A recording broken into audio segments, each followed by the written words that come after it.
तो ये इन्वेस्टमेंट क्या है, किस तरीके से ये जायज़ है, क्या इसके अंदर प्रॉब्लम्स है, वो सारी चीज़ें समझने से पहले ये फाइनेंशियल सेक्टर हमें क्या ऑफर करता है वो हमें समझना ज़रूरी है। सूद का लेना और देना, उसके अलावा और बहुत सारे ऐसे ट्रांजैक्शंस होते हैं जो जनरली स्पीकिंग मुस्लिम्स के लिए मुनासिब नहीं है, राइट। और इसकी वजह से आमतौर पर यह देखा गया है कि मुस्लिम्स फाइनेंशियल सेक्टर से बिल्कुल दूर हो जाते हैं। इस्लाम के नाम पर हमें ऑफर किया जाता है, वो हम आंख बंद करके ले लेते।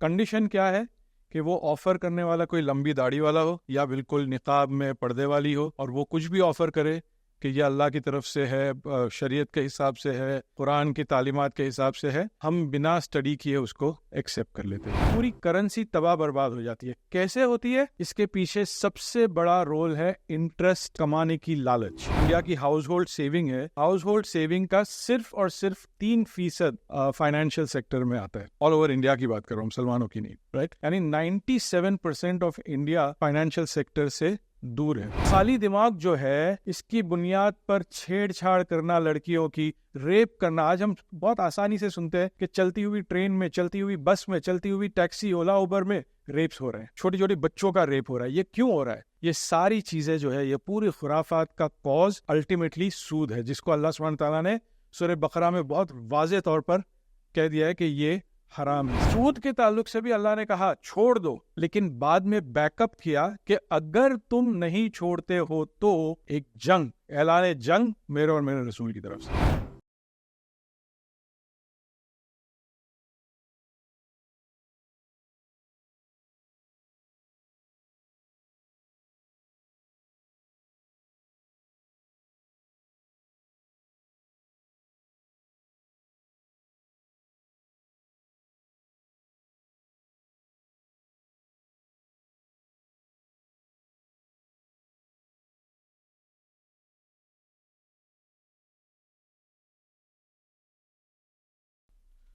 अस्सलामु अलैकुम वरहमतुल्लाहि वबरकातुह। नहमदुहु व नुसल्ली अला रसूलिहिल करीम। रब्बि इश्रह ली सदरी व यस्सिर ली अमरी वहलुल उक़दतम मिन लिसानी यफ़क़हू क़ौली। ब्रदर्स, आज का जो उन्वान मुझे दिया गया था वो ये है कि financial literacy in the light of sharia. जब हम फाइनेंशियल की बात करते हैं और आम तौर पर एक जनरल फ्रेमवर्क में इसकी बात होती है, तो बहुत सारी चीज़ें ऐसी होती है जो हमारे लिए मुनासिब नहीं है। बुनियादी चीज़ सूद का लेना और देना, उसके अलावा और बहुत सारे ऐसे ट्रांजैक्शंस होते हैं फाइनेंशियल वर्ल्ड में जो जनरली स्पीकिंग मुस्लिम्स के लिए मुनासिब नहीं है, राइट। और इसकी वजह से आम तौर पर यह देखा गया है कि मुस्लिम्स फाइनेंशियल सेक्टर से बिल्कुल दूर हो जाता है, राइट। कोई कनेक्टिविटी नहीं है हमारी, कोई समझ बूझ हम रखना नहीं चाहते। और इस सूरत हाल में जो कुछ भी इस्लाम के नाम पर हमें ऑफ़र किया जाता है वो हम आंख बंद करके ले लेते।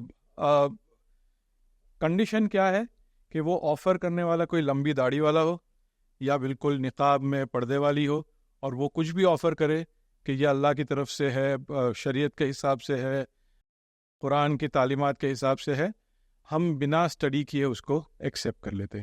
और इसके नताइज हमने पिछले कुछ सालों में देखे हैं, चाहे वो बेंगलोर से हो, चाहे हैदराबाद से हो, चाहे मुंबई से हो।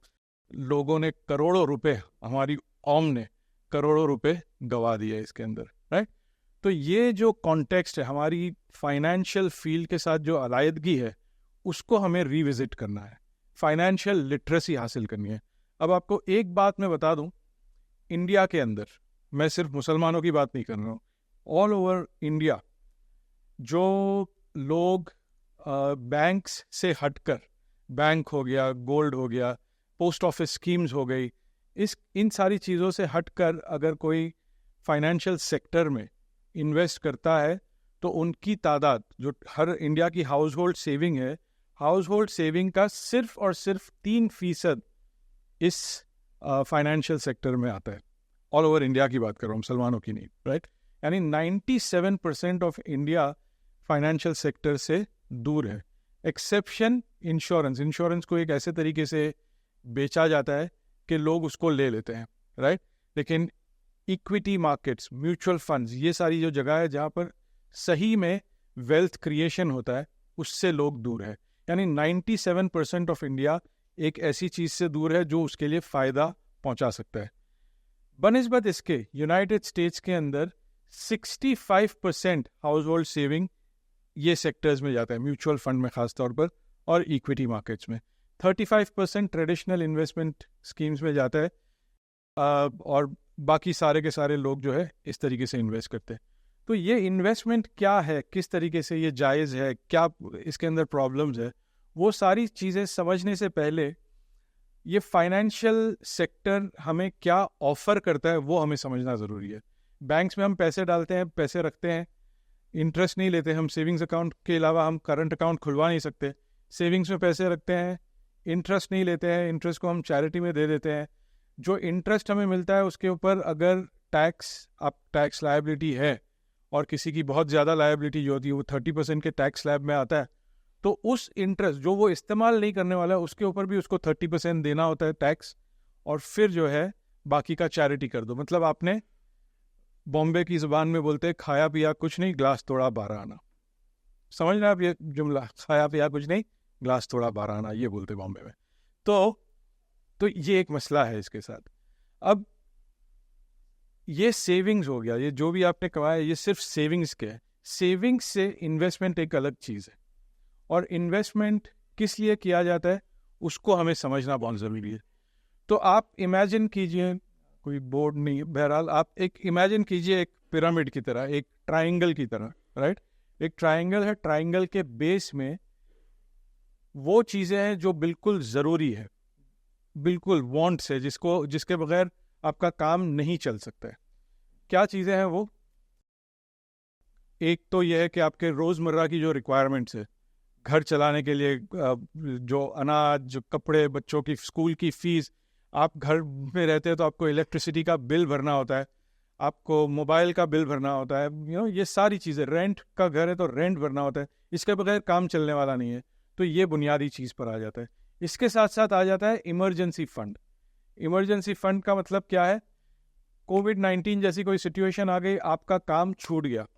अब जब काम छूट गया तो आपके पास इतना फंड होना चाहिए कि अगले 3 से 6 महीने अखराजात जो है वो आप आराम से उठा सकें। इतना बफर आपके पास होना चाहिए, राइट। तो ये इमरजेंसी फंड, ये सारी चीज़ें, बुनियादी चीज़ें अपनी जगह पर होनी चाहिए। और इसमें एक बहुत ज़रूरी चीज़ है कर्ज। अगर आपके ऊपर कोई कर्ज है, किसी भी किस्म का हो, राइट, जहालत के ज़माने में आपने कोई होम लोन ले लिया या फिर कोई और रिश्तेदारों से पैसे ले लिए इंटरेस्ट फ्री, किसी भी शक्ल में कर्ज है, वो कर्ज की अदायगी वो ये सेक्शन में आता है। इसके बाद जो नेक्स्ट लेवल पर है, सेकंड सेक्शन, वो है नीड्स। नीड्स यानी अब आपको ज़रूरत है कि भाई बच्चा अभी जो है एक बेसिक स्कूल में पढ़ रहा है, स्टेट बोर्ड की स्कूल, लेकिन आपकी चाहत है कि नहीं वो एक ICSE, IGCSE, IB स्कूल में पढ़े, राइट, जिसकी फ़ीस महीने की 5-7 हज़ार रुपये होती है, तो वैसा करना है। तो ये नीड्स में जाता है। ये बुनियादी वांट्स में नहीं है, वांट्स फुलफिल हो रहा है लेकिन वो नीड्स में चले गया। मुझे एक अभी जो है 1 BHK का घर है, मुझे 3 बेडरूम हॉल किचन का घर चाहिए, और वो भी एक बहुत बेहतरीन इलाके में, ये नीड्स हो गया। तो ये नेक्स्ट लेवल की चीज़ें हैं। मुझे बाइक वाइक अब नहीं चलाना है, मुझे अगले 2-3 साल में एक अच्छी गाड़ी खरीदनी है, 4 व्हीलर खरीदना है, ये नीड्स में चले गया। तो ये नीड्स की तैयारी, नेक्स्ट लेवल की तैयारी। तो बुनियादी तौर पर जब वांट्स की आपकी इंतज़ाम हो जाता है, इमरजेंसी फंड तैयार है, डेट्स क्लियर हो गए, तो आप नीड्स के ऊपर काम करना शुरू करते हैं। और उसके ऊपर एकदम टॉप लेवल पर जो छोटा सा हिस्सा ट्राइंगल का बचता है वो है एक्स्ट्रा करिकुलर एक्टिविटीज़, राइट। मैं उसको बोलता हूँ मस्ती। अब मुझे यूरोप के एक टूर पे जाना है, हज मस्ती नहीं है, हज तो वांट्स के अंदर आ जाएगा, राइट। लेकिन मुझे ऐसे बस यूरोप घूमने जाना है, US घूमने जाना है, मुझे मालदीव्स जाना है, या फिर मुझे ये गैजेट चाहिए, ज़रूरत नहीं है, बस ऐसे ही, राइट। मेरे पास एक गाड़ी है लेकिन और एक स्पोर्ट्स कार चाहिए, ये सारी चीज़ें जो है वो एक्स्ट्रा है, इसकी रिक्वायरमेंट्स भी अलग है, राइट। तो ये बुनियादी एक फाइनेंशियल प्लानिंग का जो ट्रायंगल है वो हमारे लिए बहुत ज़रूरी है आइडेंटिफाई करना कि हम अभी किस स्टेज पर है, क्या हम अभी वांट्स के साथ झुलस रहे हैं, क्या हम नीड्स के लेवल पर आ गए, क्या वांट्स नीड्स दोनों टेकन केयर ऑफ है, तो अब हम एडिशनल चीज़ें कर सकते हैं, राइट। तो ये आपको इसके अंदर बहुत क्लियरली डिफाइन होना चाहिए। अच्छा, ज़कात कहाँ आएगी इसमें? ज़कात वांट्स नीड्स वांट्स, क्योंकि ये तो फ़र्ज़ है। नमाज पढ़ने के लिए आपको जो कुछ भी करना पड़ता हो, राइट, वज़ू का पानी अगर ख़रीद कर वज़ू करना पड़ता हो, वांट्स में आएगा वो, ठीक है। तो उस तरीके से आपको बिल्कुल क्लियरली डिफाइन होना चाहिए। उम्रा कहाँ आएगा? नीड्स में आएगा, ठीक है। हज वांट्स में आ जाएगा। तो ये सारी चीज़ों का इंतज़ाम हमें सबसे पहले करना है और स्टेज बाय स्टेज हमें अपनी फाइनेंशियल प्लानिंग करनी है। तो ये एक चीज़ को समझना बहुत ज़रूरी था और इसके हिसाब से अब आपको तय करना है कि आप कहाँ इन्वेस्ट करें। अच्छा, इन्वेस्ट क्यों करें, उसका जवाब हमें यहाँ से मिलता है कि ये सारी चीज़ों को टेक केयर करने के लिए हमें इन्वेस्टमेंट करना है। इन्वेस्टमेंट है क्या? आज हम कुछ फंड्स को कमिट करें जिसका रिजल्ट, जिसका रिटर्न हमें फ्यूचर में मिलेगा, और ये फ्यूचर के लिए हमें कुछ प्लानिंग करने की ज़रूरत है, राइट। लेकिन हमारे जो भी वांट्स हैं, नीड्स है, एडिशनल चीज़ें हैं, वो हमारे गोल्स हैं। मैं ये कह सकता हूँ कि भाई मुझे एक फरारी ख़रीदनी है, लेकिन ये सारी चीज़ें करने के बाद जब मैं उस लेवल पर जाऊँगा तो अगले 25 साल के बाद मैं, उस ज़माने में शायद 4 करोड़ की हो जाए, आजकल 1 करोड़ रुपए की है, 4 करोड़ की फरारी खरीदूंगा, राइट। तो 20 साल 25 साल के बाद खरीदूंगा, कोई बात नहीं। लेकिन वो 25 साल का जो दौर है, या फिर मैं ये कहूँ कि मुझे वो मेरे गांव में मस्जिद के सामने जो हवेली है खाली पड़ी है, वो बाय ऑफ कर लेना है, राइट। उसका खर्च आ जाएगा कम से कम 3 करोड़ रुपए, right.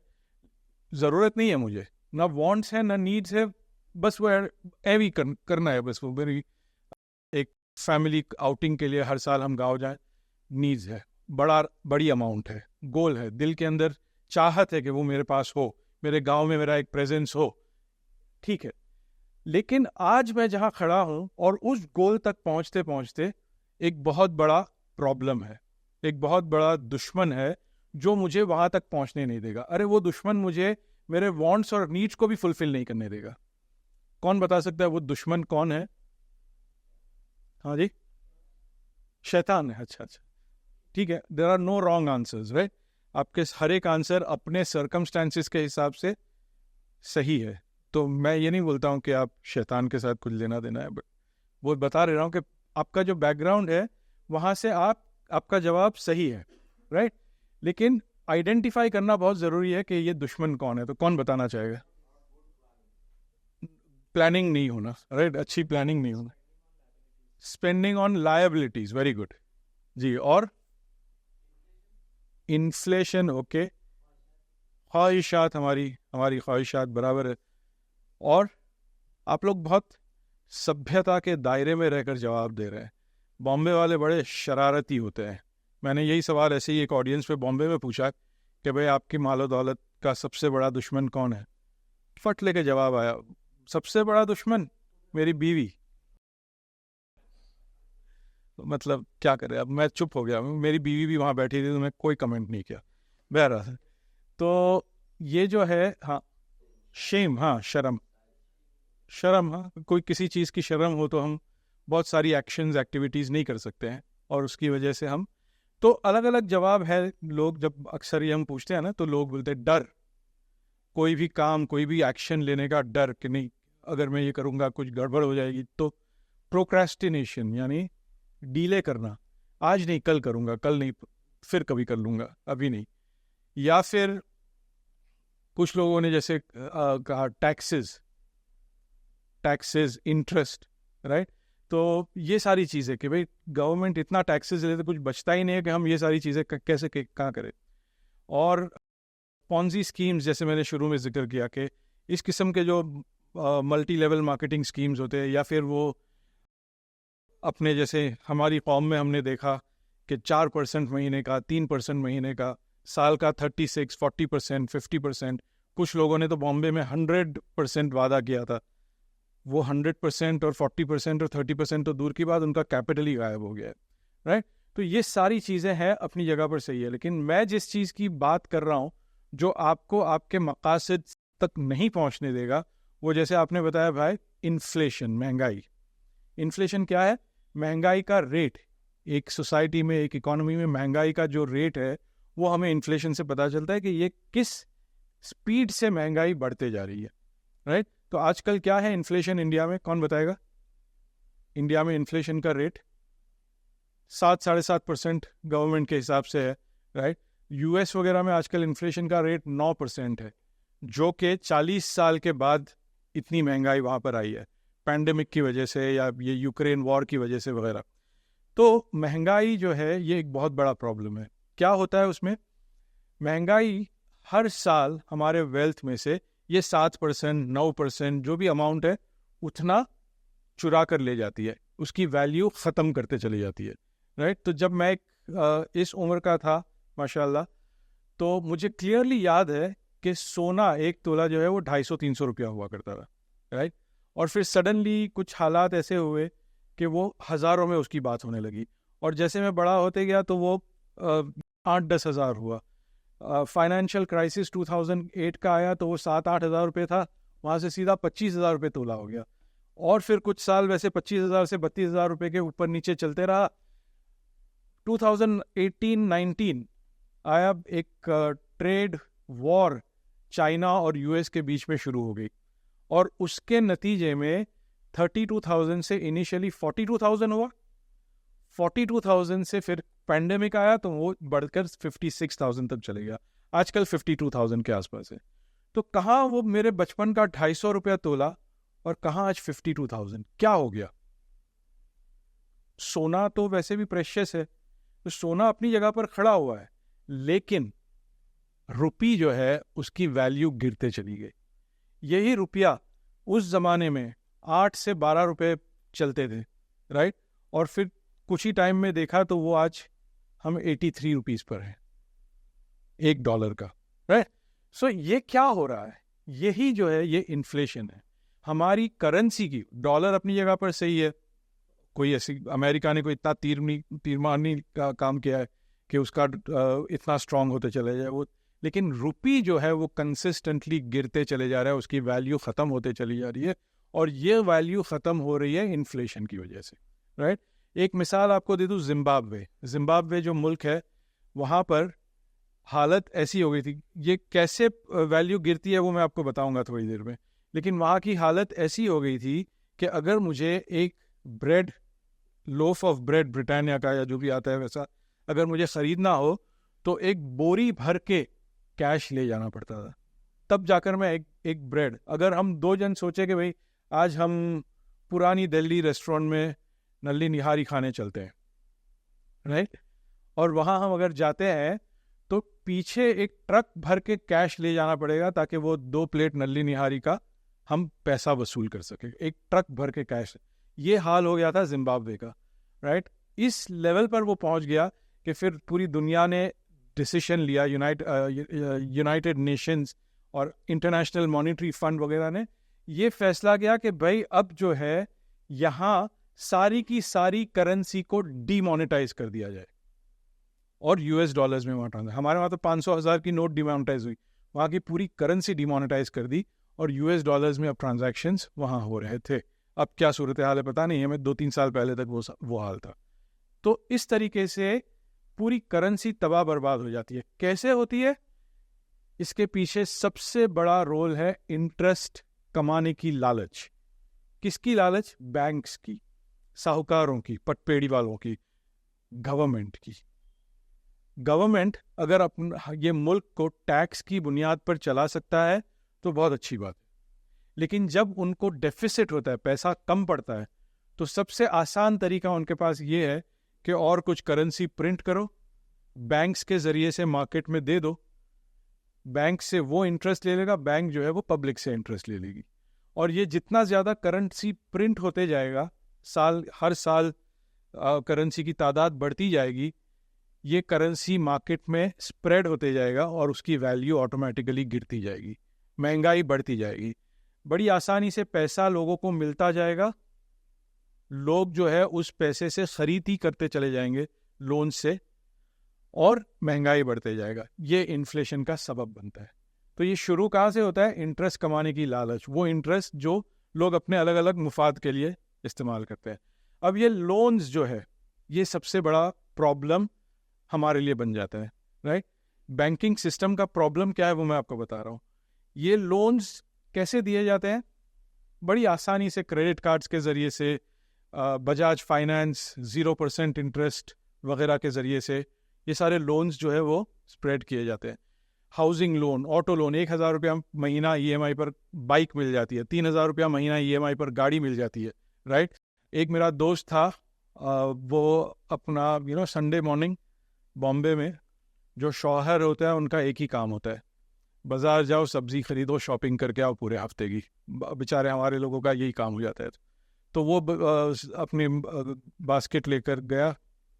On the way back एक अंडर कंस्ट्रक्शन बिल्डिंग थी, वो हमेशा देखता था, लेकिन उस दिन वहाँ पर एक ICICI बैंक का स्टॉल लगा हुआ था। तो ये क्यूरियोसिटी में जाकर पूछता है कि भाई क्या है यहाँ पर। तो बोला ये जो 5-6 फ्लैट्स है ये अवेलेबल है, हम उसके लिए लोन प्रोवाइड कर रहे हैं, आधे घंटे में लोन अप्रूव हो जाएगा। तो वो हंसने लगा, बोला ऐसा थोड़ी होता है आधे घंटे में लोन अप्रूव हो गया। तो बोला नहीं होता, आप ये सारे डॉक्यूमेंट्स लाइए, हम देखते हैं, अगर हो सका तो हम आपका अप्रूवल करवा देंगे। तो बोला अच्छा ठीक है देखते। वो घर गया, सामान रखा, salary slip, KYC documents, appointment letter वगैरह जो कुछ भी मांगा वो सब लेकर चले गया। वहाँ सबमिट किया, फॉर्म भरा, साइन किया, बोला देखते हैं क्या होता है। अब ये भाई साहब घर पहुँचे, आराम से TV देख रहे थे, और फ़ोन आया, वही ICICI का एग्जीक्यूटिव। बोला सर आपके सारे डॉक्यूमेंट्स प्रॉपर है, आपका लोन अप्रूव हो गया, 75 लाख रुपीज़ का आपका लोन तय है, आपको सिर्फ 10 लाख रुपए देने हैं, बाकी बैंक देगी। वो फ्लैट आपका हाफ एन आवर में। इतना आसान हो गया है लोन, इतनी आसानी से बैंक्स जो है वो लोन दे रहे हैं। एक बंदा बैठा था, इंटरनेट बैंकिंग कर रहा था, एक मैसेज पॉपअप हुआ, get 7 lakh rupees in 3 minutes. वो बोला ऐसे थोड़ी होता है कोई, चलो ट्राई करते हैं। ये ट्राई करना बड़ा मुश्किल हो जाता है। लोग क्यूरियोसिटी, इंग्लिश में एक मुहावरा है, curiosity kills the cat, right. तो उसने जाकर फॉर्म भर दिया, सबमिट किया और अपने काम पे लग गया, जो भी वो कर रहा था। वो 3 मिनट के अंदर एक मैसेज आ जाता है, your account is credited with 7 lakh rupees, right. अब ये बंदा तो वैसे ही परेशान, तो इंसान, और वो भी बॉम्बे में रहने वाला, परेशान तो रहता ही है। उसने फौरन अपने बच्चे की 50,000, ये मैं रियल लाइफ इंसिडेंट्स बता रहा हूँ, 50,000 रुपये की फीस भरी, उसके और कुछ अखराजात थे, वो करके वो थोड़ी देर में उसने 2.5-3 लाख रुपए को ठिकाने लगा दिया।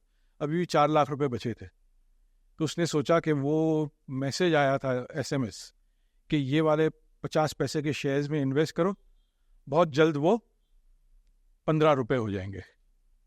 तो ये तो मल्टीपल टाइम्स बढ़ जाएगा, तो मैं 4 लाख रुपए लगा दूंगा, तो कुछ ही टाइम में मैं 4 करोड़ रुपए बना लूँगा। अच्छी बात है, वेरी गुड। उसने 50 पैसे वाले वो शेयर्स खरीद लिए। अब हर महीने उसको एक इंटरेस्ट का बिल खड़ा हो रहा है। वो 50 पैसे वाले शेयर्स जो थे, पता चला कि स्कैम था, वो पूरी शेयर्स डीलिस्ट हो गए और पूरे 4 लाख रुपए उसके डूब गए, राइट। और इस तरीके से वो अच्छा खासा जॉब, कॉर्पोरेट था, वो जॉब भी उसका गया। आज वो बॉम्बे के अंदर टैक्सी चला रहा है। तो इस तरीके से मैं ये बताना चाह रहा हूँ कि लोन को बड़ा आसान कर दिया गया है ताकि लोग इंटरेस्ट ज़्यादा से ज़्यादा कमाएं, राइट। और इसके ज़रिए से ये जो आसान लोन है, उसके ऊपर, उसकी बुनियाद पर लोग स्पेंड करते हैं, खर्च करते, ये खरीदो, वो खरीदो, जो चीज़ की ज़रूरत नहीं है वो भी खरीद लो, राइट। एक फ्रिज है, एक TV है, सब कुछ है, नहीं अब मुझे बेडरूम में भी TV चाहिए, और वो बच्चों के बेडरूम में भी एक TV लगा देते ताकि वो लोग अपना गेम वेम वहाँ खेलते रहे। क्रेडिट कार्ड पर, लोन्स पर, बजाज फाइनेंस 0% इंटरेस्ट पर। तो ये सारी चीज़ों की स्पेंडिंग की वजह से महंगाई बढ़ जाती है, और महंगाई बढ़ती है तो एक स्टेज पर जाकर लोग अब बर्दाश्त नहीं कर पाते, और उसके बाद जो शुरू होता है वो है रिसेशन। मैन्युफैक्चरिंग, जब चीज़ें बिकना बंद हो जाती है, जब चीज़ें बिकती नहीं है तो मैन्युफैक्चर क्यों करें? तो मैन्युफैक्चरिंग लोग बंद कर देते हैं। 1 लाख यूनिट रोज़ का बना रहे थे, अब 50,000 बनाएंगे, 20,000 बनाएंगे। जब इतना कम प्रोडक्शन हो रहा है तो हर कोई तो IRC नहीं है, फैज़ भाई नहीं है, फिर भी हम अपने स्टाफ को सैलरी देते रहें, लॉकडाउन है फिर भी हम करते रहें, हर कोई इस तरीके से काम नहीं करता है। तो भाई ज़रूरत नहीं है तो सबको निकालो, राइट? जब लोग रिट्रेंच होते हैं और हर कंपनी रिट्रेंच लोगों को जॉब से निकालती है तो जाहिर सी बात है अनएम्प्लॉयमेंट बढ़ जाता है, राइट? और एक बुनियादी उसूल है, idle mind is devil's workshop, right? एक खाली दिमाग शैतान का कारखाना है।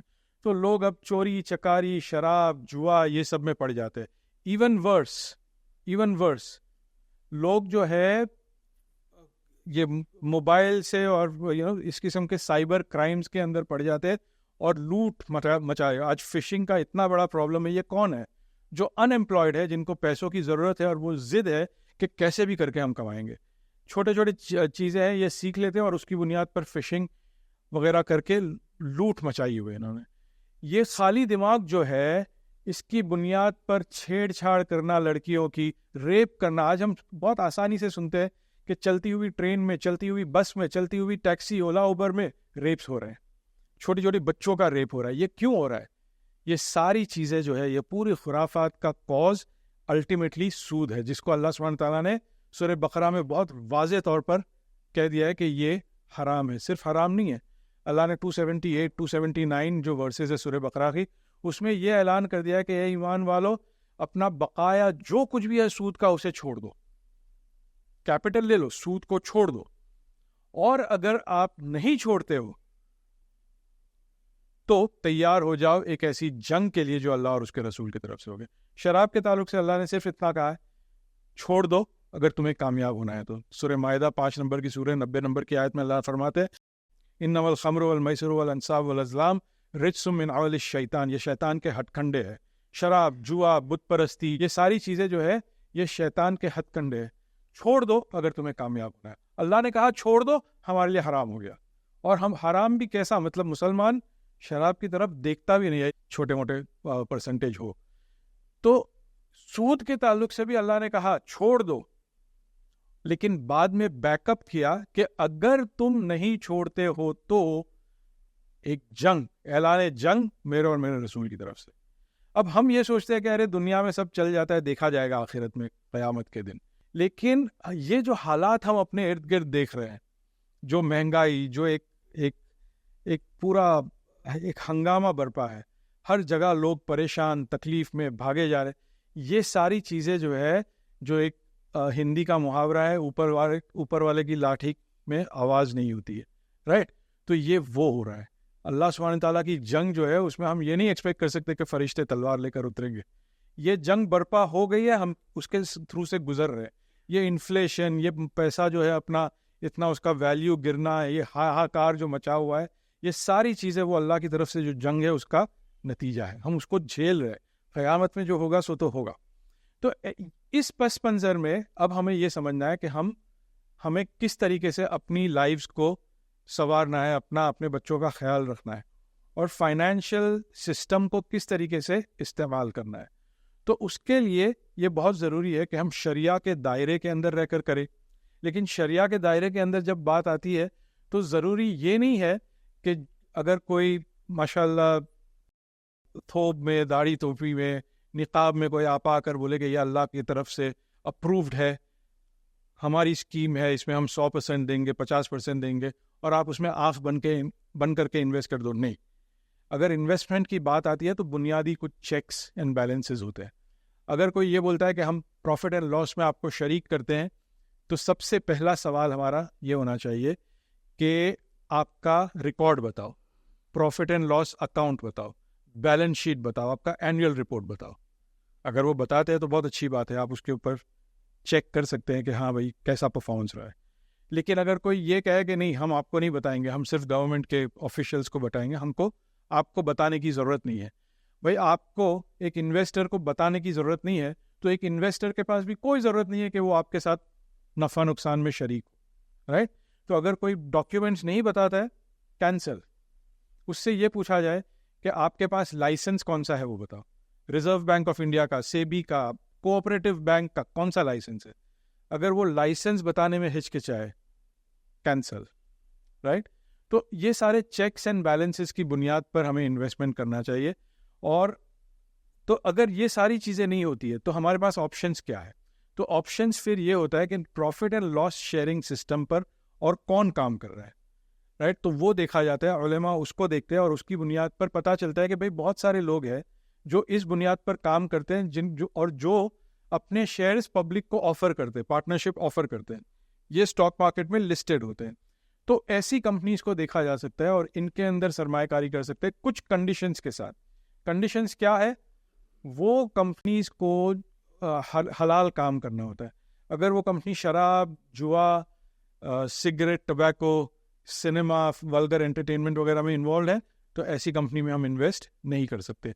अगर वो कंपनी सूदी कंपनी है, सूद पर इंटरेस्ट का लेन देन करती है, या लोन अगेंस्ट गोल्ड इंटरेस्ट पर करती है, चाहे वो बड़ी बैंक्स हो HDFC की, या छोटी बैंक हो AU स्मॉल फाइनेंस बैंक, या फिर वो होती है, हम अपने इलाकों में पटपेड़िया वगैरह देखते हैं तो वैसे ही फॉर्मल तरीके से आई है Muthoot finance, Manappuram finance, right? ये सारी लिस्टेड कंपनीज है, इनके अंदर भी इन्वेस्ट नहीं कर सकते। कोई ये कहता है कि हम माइक्रो फाइनेंस कंपनी है, कोई भी हो, अगर ग्रामीण बैंक मोहम्मद यूनुस का आ जाए जो माइक्रो फाइनेंस ऑफर करती है, उस किस्म की भी कंपनी हो, उसमें हम इन्वेस्ट नहीं कर सकते क्योंकि वो सूदी काम करती है। तो अब बचा क्या? सारी वो कंपनीज जो हलाल काम करती है, गाड़ी बनाती है, टेक्सटाइल बनाती है, वगैरह वगैरह, स्टील बनाती है, जो कुछ भी है। लेकिन इनके अंदर भी ये देखना होता है कि क्या ये बहुत ज़्यादा कर्ज लेकर तो काम नहीं करती है। तो IT कंपनीज अक्सर जो है वो बिल्कुल कर्ज की ज़रूरत नहीं, क्योंकि उनके पास बहुत कैश है, राइट? इनको कर्ज लेने की कभी ज़रूरत ही नहीं पड़ती है। दूसरी कई कंपनीज ऐसी है जिनको कर्ज लेने की ज़रूरत नहीं पड़ती है। लेकिन अगर वो कर्ज नहीं तो एक कंपनी है गाड़ी बनाती है जिसका नाम है टाटा मोटर्स, तो उसके अंदर हम इन्वेस्ट कर सकते हैं? हाँ, नहीं, हाँ, गाड़ी बनाती है, क्या प्रॉब्लम है? लेकिन अगर हम उसकी बैलेंस शीट को देखें तो पता चलेगा कि उसने 80,000 करोड़ रुपए का कर्ज लिया है जब उसने जैगुआर लैंड रोवर खरीदा। तो इस कर्ज की वजह से टाटा मोटर्स को नहीं खरीद सकते, कर्ज लिमिट से बाहर निकल गया। लेकिन एक और कंपनी है टाटा स्टील या Tata consultancy limited, right? IT company है, ये स्टील बनाने वाली कंपनी है, कोई प्रॉब्लम नहीं है उसमें, कर्ज भी कंट्रोल में है, सारी चीज़ें ठीक है, तो इसके अंदर हम इन्वेस्ट कर सकते हैं। बजाज ऑटो के पीछे हमको पता है बजाज ऑटो किस किस्म का काम करती है, रिक्शा बनाती है, बाइक बनाती है, लेकिन उसके अंदर हम इस वजह से इन्वेस्ट नहीं कर सकते कि इसका इंटरेस्ट इनकम बहुत ज़्यादा है, ये कैश बहुत ज़्यादा है इसके पास, राइट? तो ये सारी चीज़ें देखते हुए फाइनली ये पता चलता है कि 6,500 कंपनीज लिस्टेड है, जिनमें से हम 1300 ऐसी कंपनी हमें मिलती है जो ये सारे पैरामीटर्स को कंप्लाई करती है। इसे शरिया कंप्लायंट कहते हैं, इसके अंदर सरमायाकारी की जा सकती है। तो ये एक एरिया है जहाँ सरमायाकारी करके हम अपनी फाइनेंशियल सिचुएशन को एक मुनज़्ज़म अंदाज से वांट्स, नीड्स, एडिशनल, एक्स्ट्रा, जो भी बोले मस्ती, उस तरीके से हम प्रायोरिटाइज करके अपनी इन्वेस्टमेंट एक्टिविटीज़ कर सकते हैं। इंडिया के अंदर और एक चीज़ अवेलेबल है, हमारी एक खुशकिस्मती है, और एक चीज़ जो अवेलेबल है वो है म्यूचुअल फंड्स।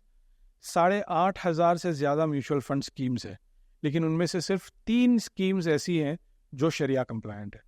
एक सबसे पहली इंडिया के अंदर जो म्यूचुअल फंड स्कीम आई, जिसे आज टाटा एथिकल फंड के नाम से जाना जाता है, 1200 करोड़ रुपए का फंड है ये, टाटा म्यूचुअल फंड ऑफर कर रही है। और अपने मौलाना खालिद सैफुल्लाह रहमानी साहब जो है हैदराबाद में, वो मुफ्ती बरकतुल्लाह कासमी है लंदन के, इन लोगों ने उसको सर्टिफाई किया है शरिया कंप्लायंट, राइट?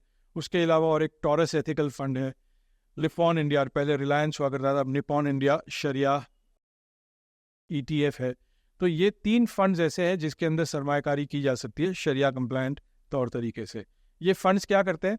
हमारे पास से 150 रुपये, 500 रुपये, 1000 रुपये, 5000, 50,000, लाख रुपया वो लेकर एक बड़ा कॉर्पस बनाते हैं। जैसे आज उनका कॉर्पस 1200 करोड़ रुपए का है। ये पैसे लेकर वो स्टॉक मार्केट में जाते और जो 1300 शरिया कंप्लायंट कंपनीज हैं उनमें इन्वेस्टमेंट करते हैं, और उसके ज़रिए से जो मुनाफा आता है वो मुनाफा हमें पास ऑन होता है। तो इस तर्ज पर ये काम करती है। तो ऐसे स्ट्रक्चर्ड फंड्स के अंदर अगर हम इन्वेस्ट करें तो इसमें रिटर्न्स भी बहुत अच्छे। एक बैंक में क्या रिटर्न मिलता है आजकल, कोई बता सकता है? सेविंग्स में 4.5 का ज़माना गया, वो कोविड से पहले था, आजकल तो फिक्स डिपॉजिट 4% से कम दे रहा है और सेविंग्स अकाउंट 2-2.5% के आसपास, उससे ज़्यादा कोई इंटरेस्ट नहीं देता है। तो मतलब ये हालात बदल गए हैं और अब शायद थोड़ा सा 4% से 4.5% हुआ होगा, लेकिन यही रेंज है, राइट। और इस पर भी हमें टैक्स देना होता है, लेकिन यहाँ पर रिटर्न्स अमूमन म्यूचुअल फंड में 12 से 15%, और इक्विटी शेयर्स में अगर हम डायरेक्टली इन्वेस्ट करते हैं तो वैसे तो कोई लिमिट नहीं है, लेकिन एक एवरेज अगर हम 40 साल का देखें तो 16.9%, राउंड फिगर 17% सेंसेक्स का पाया जाता है। तो इस बुनियाद पर ये एक बहुत अच्छा इन्वेस्टमेंट है। हम वो अपार्टमेंट फ्लैट्स के अंदर इन्वेस्ट करते हैं, लोग बॉम्बे में अक्सर वही करते हैं, फ्लैट खरीद लेते, एक में रहते और एक फ्लैट खरीदते, उसको रेंट पर दे देते। रेंट पर कितना रिटर्न मिलता है? 1 से 1.5% सालाना, महीने का नहीं, पूरे साल का, राइट। और इस रिटर्न को अगर हम देखें, ये 4%, ये 1%, ये 1.5%, ये 5%, ये सारे रिटर्न्स जो इन्फ्लेशन है 7.5% का, उससे कम है। और हमें अगर अपना सर पानी के ऊपर रखना है तो इन्फ्लेशन से ज़्यादा रिटर्न जनरेट करना है। अगर हम इन्फ्लेशन से कम रिटर्न जनरेट करते हैं तो हमारे माल के अंदर से नुकसान होते जाता है हर साल। अगर हम बिल्कुल ज़ीरो रिटर्न जनरेट करते हैं, मतलब हम कुछ भी रिटर्न नहीं कमा रहे अपने माल पर, तो हमारा माल 10 साल में साफ हो जाएगा। 7.5% तो गवर्नमेंट डिक्लेयर करती है। इन्फ्लेशन दरअसल 14%, 13%, 15% उतना होता है, राइट। तो ये जो है हमारे माल को हर साल इतने परसेंटेज से साफ करते जाता है। अगर मैं 10 लाख रुपए रखता हूँ ये सोच करके 10 साल बाद मुझे इसकी ज़रूरत पड़ेगी बच्चों के एजुकेशन के लिए, राइट। इन्फ्लेशन फ़र्ज़ कीजिए हमारी सोसाइटी में, मैं पकड़ के चलता हूँ कि 15% वगैरह नहीं, 10% है। 5 साल में मुझे बहुत शिद्दत से ये 10 लाख रुपए की ज़रूरत पड़ दी है, राइट। तो मैं वो लॉकर खोलता हूँ, पैसे निकालता हूँ, 10 लाख रुपए, राइट। हाथ में कितने आए? इन्फ्लेशन 10% है, हाथ में कितने आएंगे? 9 लाख, 5 लाख, हाथ में तो पूरे 10 लाख आएंगे। लेकिन जब मैं मार्केट में लेकर जाऊंगा तो पता चलेगा कि मुझे सिर्फ 5.5 लाख की वैल्यू मिल रही है। जो चीज़ मुझे एक ज़माने में 10 लाख रुपए, मतलब जो 10 लाख रुपए में जितनी चीज़ें मैं ख़रीद सकता था, अब सिर्फ 5-5.5 लाख की चीज़ खरीद सकता हूँ। क्यों? क्योंकि वैल्यू करेंसी की गिर चुकी है, राइट। तो ये इन्फ्लेशन, हम अगर कुछ नहीं कमाते हैं तो इस तरीके से हमारी वैल्यू को ख़त्म करते चली जाती है। तो बहुत ज़रूरी है कि इन्फ्लेशन को मात दे, हम उसके लिए इन्वेस्ट करें, राइट। और वो इन्वेस्टमेंट भी ऐसा हो जो इन्फ्लेशन बीटिंग हो, इन्फ्लेशन को मात देने वाला इन्वेस्टमेंट हो। तो उस तरह से फाइनेंशियल लिटरेसी बहुत ज़रूरी है। और आपके लिए मतलब कोशिश आपको ये करनी चाहिए कि किसी ऐसे शख्स से आप कांटेक्ट में रहें जिनसे आप समझें कि ये मेरे लिए, पर्टिकुलरली मेरे लिए कौन सा इन्वेस्टमेंट सही है। एक 25 साल का बच्चा है, नई नई जॉब लगी है, उसकी इन्वेस्टमेंट स्ट्रैटेजी बहुत अलग होती है। एक शख्स 55-60 ईयर्स का है, रिटायरमेंट के एज पर है, या बहुत जल्दी रिटायर हो जाए, उनके लिए इन्वेस्टमेंट स्ट्रैटेजी बहुत अलग होती है। एक 40-45 साल की उम्र वाला शख्स है, इन्वेस्टमेंट स्ट्रैटेजी बहुत अलग होती है। तो बहुत ज़रूरी है कि आप ऐसे किसी, जैसे हमारी जो कंपनी है इदाफा इन्वेस्टमेंट्स, हम यही काम करते हैं। आपकी एज, आपका रिस्क प्रोफाइल, आप कितना जोखिम उठा सकते हैं, और फिर आपके गोल्स और एस्पिरेशंस क्या है, इसकी बुनियाद पर हम सजेस्ट करते हैं कि आपको किस किस्म का इन्वेस्टमेंट करना होता है।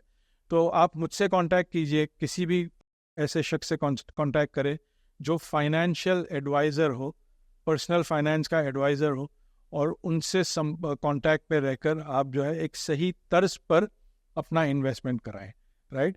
क्या आपको सिर्फ म्यूचुअल फंड करना चाहिए? क्या इक्विटी शेयर्स करना चाहिए? क्या ये दोनों चीज़ें आपके लिए मुनासिब नहीं है? कोई और चीज़? तो बहुत सारे ऐसे प्रोडक्ट्स हैं, लोन प्रोडक्ट्स हैं शरिया कंप्लाइंट, जहाँ इंटरेस्ट नहीं, रेंट चलता है। तो आपने पैसे लगाए, उस पैसे से वो कंपनी ने गाड़ी खरीद कर, किसी को गाड़ी की ज़रूरत थी, वो गाड़ी दे दी, अब वहाँ से वो रेंट कमाएंगे, अपना खर्चा निकाल कर आपको बाकी का पास ऑन कर देंगे।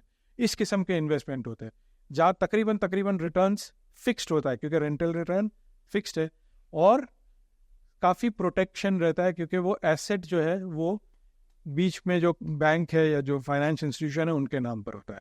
तो कौन सी चीज़ आपके लिए मुनासिब है, वो हम फिर आपको गाइड करते हैं और सही तरीके से आपको इन्वेस्टमेंट का मौका मिलता है। तो ये कुछ बातें आपसे करनी थी।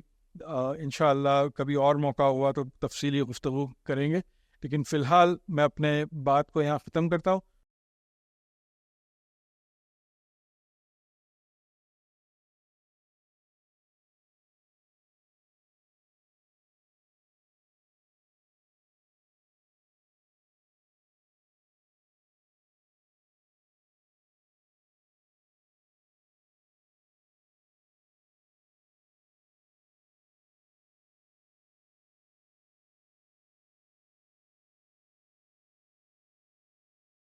कुछ सवालात हैं अगर आपके, तो वो मैं उसको लेना चाहूँगा इंशाल्लाह। जी। अस्सलाम वालेकुम रहमतुल्लाह। जज़ाकल्लाह खैर। बड़ी खुशी हुई कि फाइनेंशियल सेक्टर में जो है दीन के तर्ज पे कुछ चीज़ें आपने बताई, माशाअल्लाह। बहुत कम देखने को मिलता है कि जैसा कि हम लोग जो है हमारी जो माशी ज़िंदगी है या हमारा जो पैसा इन्वेस्ट करने का आपने बताया, या हम डेली रूटीन में जो खर्च करते हैं या सेविंग करते हैं या इन्वेस्टमेंट करते हैं, तो शरिया की बेसिस पर हम लोग चाहते हैं कि कहीं इन्वेस्टमेंट हो, सेविंग हो, ये हो। बट हम डिपेंड रहते हैं कि शरिया मीन्स कोई मौलाना हो, मुफ्ती हो, इमाम हो, ऐसा। तो ऐसे लोग जो एजुकेशन हासिल करके आते हैं शरिया का या अहादीस या कुरान की तर्ज पर, वो आंसर्स देते हैं। तो जो मदरसे है या मदारिस है, वहाँ पर यानी कि ये तो होगा कि कुछ लोग मिल रहे हैं और अब गाइडेंस अपने को आ रही है, बट जो ऑलरेडी अवेलेबल सारा मास है या इमाम है, तो उन्हें कैसा ये एजुकेशन दिया जा सकता है कि जैसा जो नए नए चीज़ें आ रही हैं, फाइनेंशियल मार्केट में नए नए प्रोडक्ट्स आ रहे हैं, तो वो हमको कैसा गाइड कर सके। क्योंकि एजुकेशन अगर करना है, कहीं इन्वेस्टमेंट करना है, क्रिप्टो करेंसी है, ये सारी चीज़ है, तो किसको पूछे और कहाँ पूछे। क्योंकि हमको तो दिखते है कि जो है इमाम है, मुफ्ती है, इनसे पूछना है, बट प्रॉपरली आंसर्स नहीं आते हैं, तो आदमी मिस गाइड हो जाता है। तो इसका क्या सोल्यूशन है? अस्सलाम वालेकुम। अच्छा, तो अल्हम्दुलिल्लाह बहुत अच्छा सवाल किया कि हमारे जो मदारिस से लोग निकलते हैं, इमाम हैं, मुफ्ती हैं, तो ये इनसे जब सवाल किया जाता है तो सही तरीके से वो जवाब नहीं दे पाते हैं।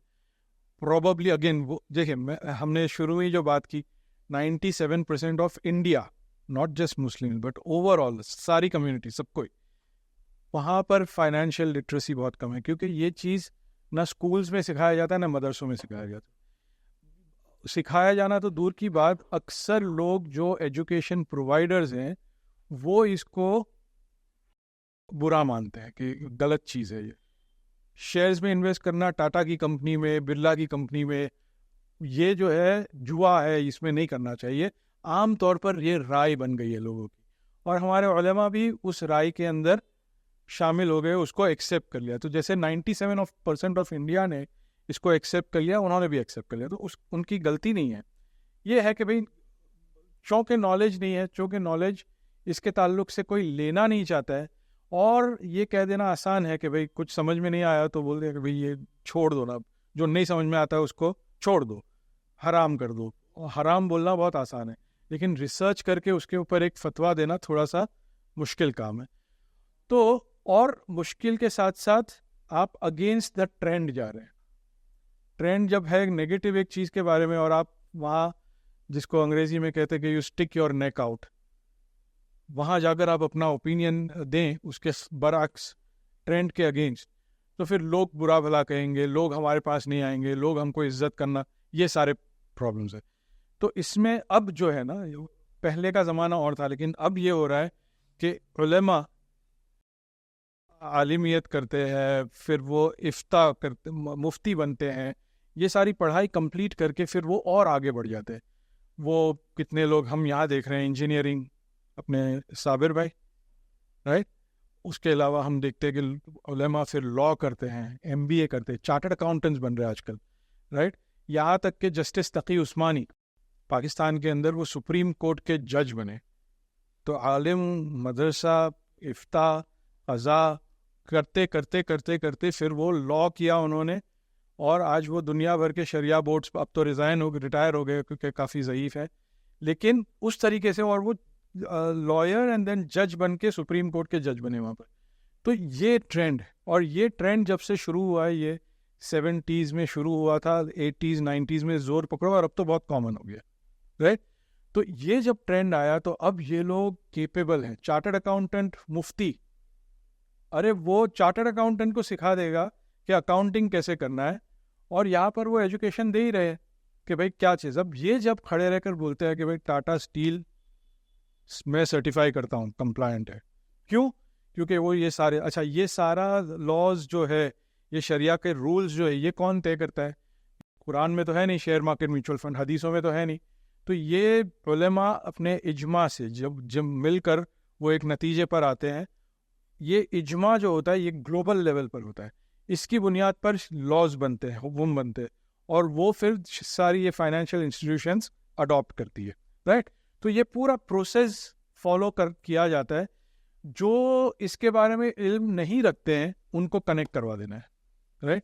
तो जैसे बॉम्बे में जामा मस्जिद है, उनका दारुल इफ्ता है, वो जामा मस्जिद के अंदर मुफ्ती अशफाक काजी हैं, और वो इसके ऊपर ना ही महारत रखते हैं, बट बहुत कई शरिया बोर्ड्स पर भी है। तो वैसे लोगों से कनेक्ट करवा दिया, आपके आई एम श्योर औरंगाबाद में भी लोग होंगे, तो वैसे लोगों से आप अगर कनेक्ट करवा दें तो वो लोग फिर सही रहनुमाई कर सकते हैं। तो वैसा एजुकेशन हर लेवल पर ज़रूरी है। एक सेमिनार हमने उलेमा का कर लिया, उनको बुनियादी चीज़ें तो उनको पता है, खाली इन्फॉर्मेशन नहीं है, तो वो दो और दो जोड़कर अपने फ़िक़्ह की बुनियाद पर एक नतीजे पर फ़ौरन आ जाएंगे। तो बस वो इन्फॉर्मेशन प्रोवाइड करना है, दैट्स इट। अच्छा भैया, अस्सलाम वालेकुम, जज़ाकल्लाह, बहुत अच्छा दिखा। हाँ, हाँ, सवाल ये था, क्या जो इन्वेस्टमेंट जो कि कहाँ से स्टार्ट होता है, जैसा शरिया बोर्ड के इसके हिसाब से, और म्यूचुअल फंड जो है वो भी कहाँ से स्टार्ट कर सकते हैं, और मंथली कैसा वो कर सकते हैं, और उसका रिटर्न का भी थोड़ा गाइड बताइए। तो मैं इंशाल्लाह ये प्रोग्राम के बाद अपना कॉन्टैक्ट डिटेल्स आपको दे दूंगा। तो आप as much as 150 rupees a month, a day, a week, right, या every quarter, 150 rupees, 500 rupees, 1000 rupees, 5000 rupees. हमारे पास कुछ लोग ऐसे हैं जो 1 लाख रुपीज़ एवरी मंथ इस तरीके से इन्वेस्टमेंट करते हैं, राइट। तो टाटा म्यूचुअल फंड में कर सकते हैं, टॉरस म्यूचुअल फंड में कर सकते हैं। उसके लिए सिर्फ आपको 3 चीज़ों की ज़रूरत होती है, एक पैन कार्ड की, एक आइडियली आधार कार्ड या फिर और कोई एड्रेस प्रूफ, और एक बैंक अकाउंट की। बस ये 3 चीज़ें आपके पास अगर है तो आप एक म्यूचुअल फंड अकाउंट बड़ी आसानी से शुरू कर सकते हैं। ये सारी चीज़ें आपको देने की भी ज़रूरत नहीं है, मतलब प्रिंट आउट, सिर्फ व्हाट्सएप पर मैं आपको एक नंबर दूंगा, उसके ऊपर आप भिजवा दें और आप अपना अकाउंट आसानी से शुरू कर सकते हैं। उसी तरीके से शेयर्स के लिए भी यही 3 चीज़ों की ज़रूरत है। अगर ये KYC कंप्लीट होता है तो आप शुरू कर सकते हैं। तो इंशाल्लाह मैं कॉन्टैक्ट डिटेल्स दे दूंगा, कैसे क्या वो सारी डिटेल्स आपको मिल जाएंगी। अस्सलाम वालेकुम। सलाम। जज़ाकल्लाह खैर सर, आपने बड़ा अच्छे से एक्सप्लेन किया। अब मेरा सवाल है कि क्रिप्टो करेंसी के ताल्लुक से क्या करना चाहिए, उसमें इन्वेस्ट के ताल्लुक से, क्योंकि सोशल मीडिया पे उसका बहुत ज़्यादा ट्रेंड चल रहा। दूसरी चीज़ के कुछ उलमा के उस पर फतावे है, तो कोई बोलता है बिल्कुल हराम है, कोई है तो खामोश है, और जो इसमें पैसा लगाए हुए वो बोलते हैं कि ये एज अ डिजिटल एसेट है, उसको ख़रीदने बेचने में तो कोई प्रॉब्लम नहीं है। तो आप क्या सजेस्ट करेंगे इसके अंदर? जज़ाकल्लाह। राइट, तो क्रिप्टो करेंसी के ताल्लुक से सवाल है कि उसके ऊपर क्या ओपिनियन है। अब भाई ने कहा कि कुछ उलेमा अलाउ करते हैं, कुछ उलेमा उसको हराम करते हैं, कुछ उसको उसके पर खामोश है, राइट। और कुछ लोग जो इसमें काम करते हैं वो इसको डिजिटल एसेट बोलकर अपना काम चला रहे हैं, राइट। इसके ऊपर देखिए, कोई भी चीज़ को समझना है ना तो उसकी बुनियादें वाज़ेह हो जानी चाहिए, राइट। तो जब हम क्रिप्टो करेंसी को देखते हैं तो इसके ताल्लुक से हमें पहले तो ये तय करें, उलेमा जो इसके ऊपर बहुत रिसर्च हुआ, हमने बॉम्बे में एक पूरे दिन का कॉन्फ्रेंस रखा था क्रिप्टो करेंसी के मसले पर, और ये मतलब 5 साल पहले की बात है। और तब मुफ्ती मांजू लंदन से आए थे, उन्होंने काफ़ी इसके ऊपर सेशंस लिए। ब्लॉकचेन के एक्सपर्ट्स हैं, उन्होंने उनके सेशंस थे, टेक्नोलॉजी समझाई, फिक्स समझाया वगैरह। तो इसमें समझ में ये आया कि हमें वाज़े तौर पर पता होना चाहिए कि क्या क्रिप्टो करेंसी कमोडिटी है या फिर वो करेंसी है, कहाँ कहाँ शुमार होता है। जैसे कमोडिटीज़ के अंदर डिजिटल एसेट जब बोलते हैं तो वो एसेट या कमोडिटी है अगर, तो उसके खुद की कोई इंट्रिंसिक वैल्यू होनी चाहिए। गोल्ड की अपनी वैल्यू है, चावल की अपनी वैल्यू है, दाल की अपनी वैल्यू, सिल्वर कॉपर अपनी वैल्यू होल्ड करती है। उसके बेसिस पर उस पर डिमांड सप्लाई की बुनियाद पर प्राइस तय होता है, राइट। तो ये हमें पता करना चाहिए कि क्या क्रिप्टो करेंसीज, बिटकॉइन हुआ, एरिथ्रियम हुआ, डॉगे कॉइन, ये सारी चीज़ें अपने आप में क्या ये कोई वैल्यू होल्ड करती है या नहीं, राइट। तो आम तौर पर उलेमा जो है वो यही कहते हैं कि भाई इसकी ये तो हवा में कुछ साइबर स्पेस में कुछ बन गया और चल गया, अब लोग इसमें ट्रांजैक्ट करते हैं, लेकिन अपने आप में गोल्ड के जैसा इसकी कोई वैल्यू है, तो जो अक्सर लोग मना करते हैं। लेकिन कुछ लोग जो टेक्नोलॉजी ब्लॉकचेन वाले हैं वो इंसिस्ट करते हैं कि नहीं, इसके पीछे वैल्यू है। बोले क्या वैल्यू है? बोले इसके पीछे सर्वर स्पेस गया। जब माइनिंग करते हैं, क्रिप्टो करेंसी जो है वो उसके डेटा माइनिंग से होता है।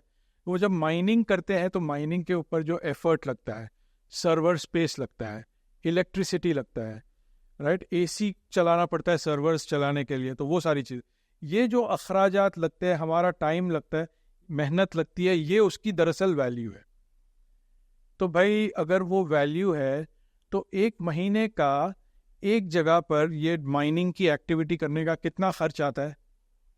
कोई अंदाजे से बताए कितना खर्च आता है?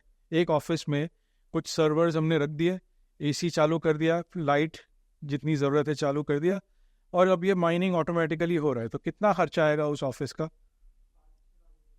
5-6 लाख रुपए तो पूरी बिल्डिंग का आएगा। हाँ, तो नहीं, वन टाइम इन्वेस्टमेंट नहीं बोल रहा हूँ मैं, चले इन्वेस्टमेंट भी और रनिंग कॉस्ट 10-20 हज़ार रुपये, 5-6 लाख रुपए का इनिशियल, और फिर 10-20 हज़ार रुपये, 25 चले 50 हज़ार रुपये बोल दी, 50 हज़ार रुपये हर महीने का खर्च आएगा। ये वैल्यू क्रिएट कर रहा है सोटू से। एक बिटकॉइन कितने का है आजकल? 29 लाख, 29 है आजकल। अच्छा, 29-30 लैक्स, अराउंड दैट मच। बीच में कुछ 50 लैक्स का था, एक दिन देखा तो 60 लाख हो गया था, फिर 40 लाख, आज 30 लाख रुपीज़, राउंड फिगर, ठीक है। तो वो एक 30 लाख का बिटकॉइन, उसके पीछे पता चला बस 50 हज़ार रुपये की वैल्यू हमारी जा रही है। तो इसमें कोरिलेशन क्या है? कहाँ से, मतलब ये क्या 5-6 लाख रुपए और हर महीने 30 लाख रुपीज़, इसका वो 50 लाख, 60 लाख, 40 लाख, क्या कोरिलेशन है? कैसे वैल्यू डेवलप होती है, राइट?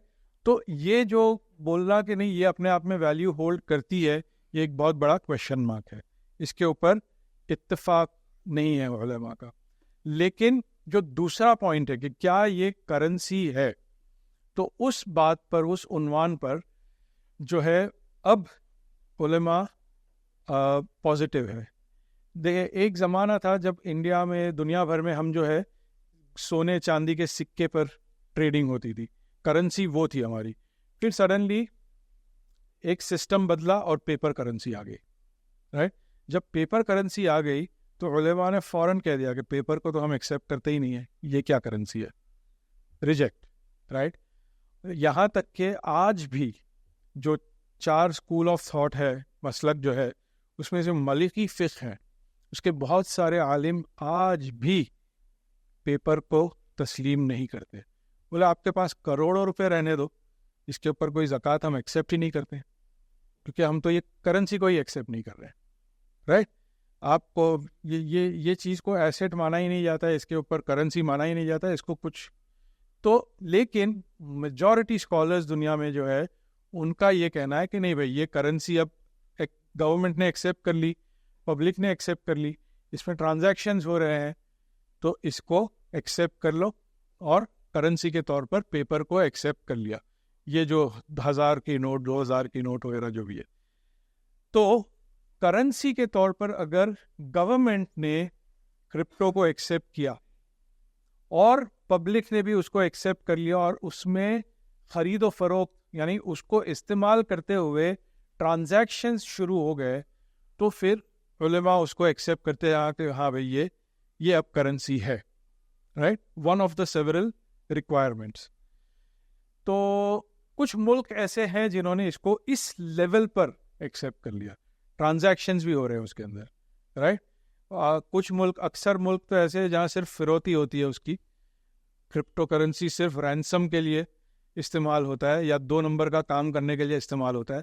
लेकिन कई मुल्क हैं इंक्लूडिंग यूएई जिन्होंने ये 5-6 कॉइन्स ऐसे हैं जिनको ट्रांजैक्शंस के लिए एक्सेप्ट कर लिया। तो आप दुकान में जाओ और डिजिटली क्रिप्टो में पेमेंट करो, वो चलता है वहाँ पर, राइट। तो इस तरीके से जहाँ पर भी ये इस लेवल पर एक्सेप्टेंस आ गई है, वहाँ उलेमा कहते हैं कि आप इसके अंदर एज अ करेंसी इसको यूज़ कर सकते हैं। मतलब क्या, आप जिस तरीके से रुपया देकर डॉलर ख़रीदते हैं या डॉलर के अगेंस्ट यूरो ख़रीदते हैं, उस तरीके से आप रुपये या डॉलर के अगेंस्ट क्रिप्टो ख़रीद सकते हैं। लेकिन इजाज़त सिर्फ 6 क्रिप्टो करेंसीज जो है उसको मिली है, बाकी सारे अभी भी वो क्या खामोश है, बाकी सारों के ऊपर खामोश है। ये 6 टॉप करेंसीज जिसके अंदर ट्रेडिंग ट्रांजैक्शंस होते हैं उसको एक्सेप्ट किया गया है। यूके में, दुबई, यूएई में, यूएस में, कई यूरोपियन कंट्रीज़ में वहाँ की गवर्नमेंट्स ने भी उसको एक्सेप्ट किया, पब्लिक में भी एक्सेप्टेंस है, वो करेंसी के तौर पर आ गया, ठीक है। तो अगर आप दुबई में रहते हैं तो ठीक है, वो 6 करेंसीज में आप काम करें। अब हम बोलते हैं इंडिया में है, राइट, और वो बेगानी शादी में अब्दुल्ला दीवाना, तो कोई गुंजाइश नहीं है इंडिया में, कोई गुंजाइश नहीं है, अभी आने दीजिए तब देखा जाएगा, ठीक है जी। अस्सलाम वालेकुम शेख और साफ। जी। एक्चुअली मैं तो आईटी सेक्टर में हूँ, कंप्यूटर इंजीनियर, और जैसा हम लोग तो सैलरीड पर्सन है, हर महीने बराबर सैलरी आ जाती, और कोविड वगैरह में भी कोई मसला नहीं हुआ अल्हम्दुलिल्लाह। तो हम लोग को ऐसा टेंशन लेने की ज़रूरत है इन्फ्लेशन वगैरह और इन्वेस्टमेंट वगैरह की, 10 साल में हम लोग की भी वेल्थ में असर पड़ेगा, ऐसा हो सकता है क्या? जी, बहुत अच्छा सवाल किया आपने कि भाई हम तो सैलरीड है, हर महीने सैलरी आ जाती है, और क्या हमें फ़िक्र करनी चाहिए कि इन्फ्लेशन से हमारे माल और दौलत में कोई नुकसान हो। तो मैं आपसे ये कहूँगा कि सैलरीड बिजनेस वाले, दुनिया का अमीर तरीन इंसान, बहुत जल्द अडानी बनने वाला है वो, और गरीब तरीन इंसान दुनिया का जो रोज़ मांग कर खाने वाला है, हर किसी के ऊपर इन्फ्लेशन का इम्पैक्ट है। आप सैलरी कमाते हैं, राइट, ज़रूरी नहीं है कि आप पूरा का पूरा खर्च कर दें, कुछ बचा भी लेते हैं, और वो बचाते बचाते आपके कुछ फ्यूचर में प्लान्स हो, राइट, क्लोज नियर फ्यूचर में कोई गाड़ी खरीदना, डिस्टेंट फ्यूचर में कोई बड़ा घर खरीदना या कोई बिजनेस शुरू करना, कुछ भी प्लान हो सकता है, राइट। कुछ नहीं तो आपको पता है कि एक दिन मैं ये जॉब से रिटायर हो जाऊंगा। जॉब से रिटायर आप ज़रूर होंगे, लाइफ से रिटायर नहीं होंगे ज़िंदगी से, राइट, ज़िंदगी तो फिर चलती रहेगी, राइट। तो ये सारे गोल्स तो आपके हैं ही हैं, और उसके लिए आपको फ्यूचर के लिए प्लान करके पैसे जमा करने हैं, और अगर आपके पास पैसे हैं तो फिर उस पर वो इम्पैक्ट है, राइट।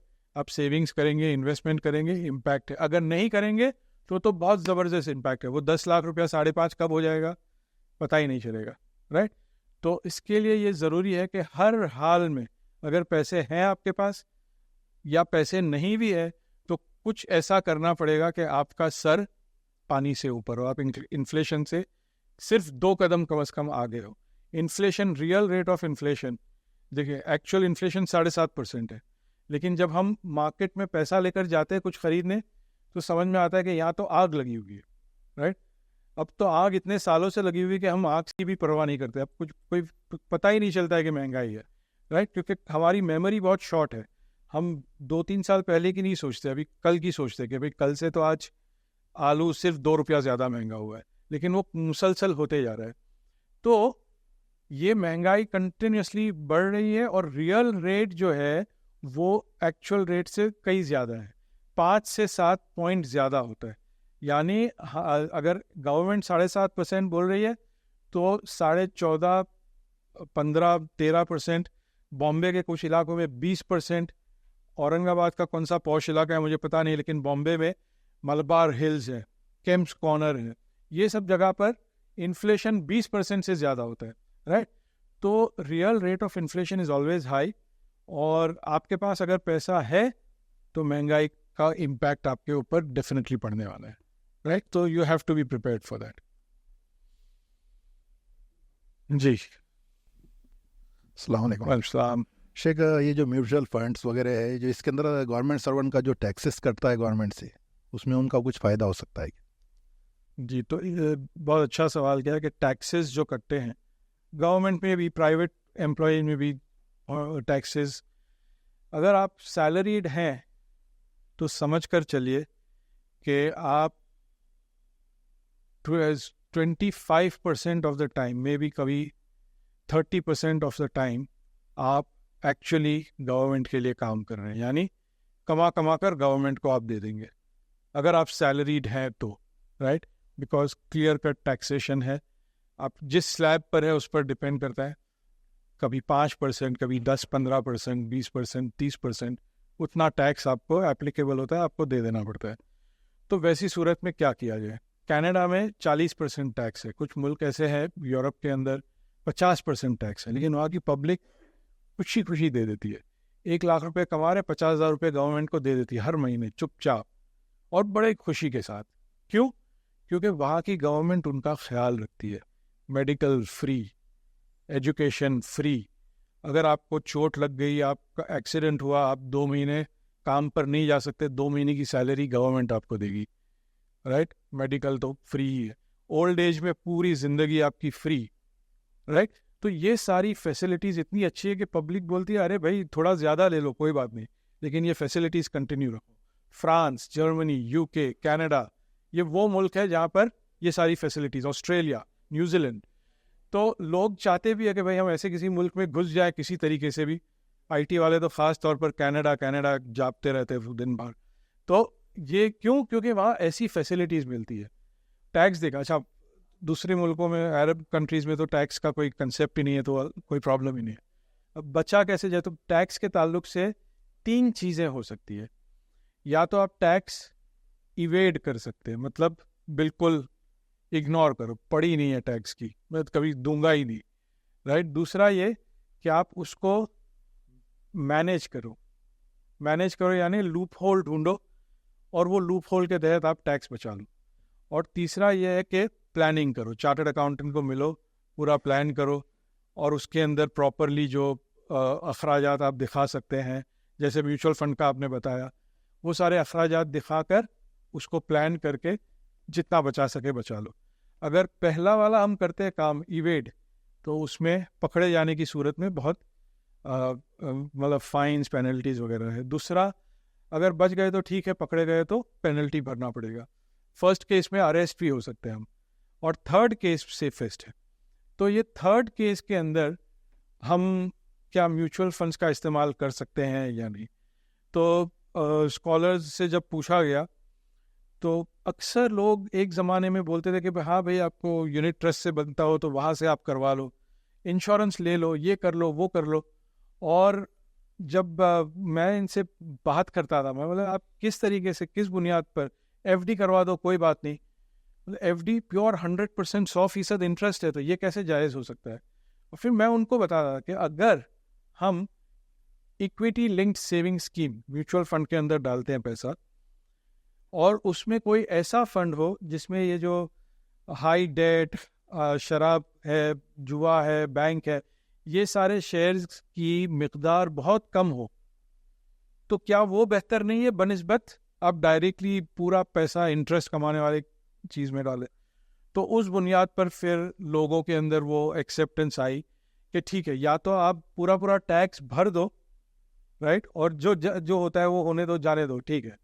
या फिर दूसरी सूरत यह है कि अगर बचाना ही है, बहुत ज़्यादा कट रहा है और आपको बचाना ही है, तो कुछ ऐसे फंड में डाला जाए जिसमें 20% जितना प्रोहिबिटेड होल्डिंग्स होती है, राइट, और 3 साल का उसमें लॉक इन होता है।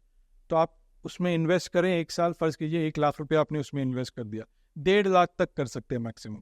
1 लाख रुपये आपने इन्वेस्ट कर दिया, अब वो 1 लाख रुपये की वैल्यू हुई 1 साल में 1,25,000, 1,25,000 हो गया, उसमें 20% जो है वो हराम वाला पोर्शन है।